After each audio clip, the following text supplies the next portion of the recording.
population of Syria has been victim of the conflict between the government, the rebel groups, and Islamic extremists since 2011. The UN figures released last year show that more than 400,000 people have lost their lives and nearly 5 million were forced to flee the country. The actual numbers are even more alarming.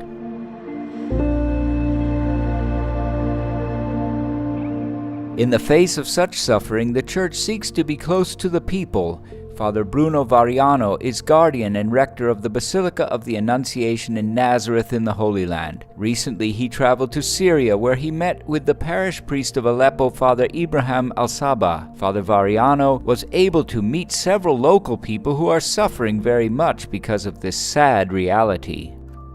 Foi uma visita para dizermos. The message of this visit to the Christians and the friars and to the church gathered there is that Christians have not been abandoned, nor has been Syria, and that their life is not less important than ours. We found a totally devastated Syria.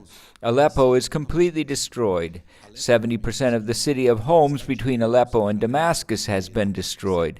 The famous Aleppo market, the historic center of one of the oldest cities in the world, is also entirely devastated. Totalmente destruídas. Pope Francis already made several appeals for peace in Syria. At the beginning of this year, for example, during the meeting with the accredited ambassadors, the Holy See has called on the international community to strive for a serious negotiation, putting an end to this conflict, which has been the cause of a real humanitarian disaster.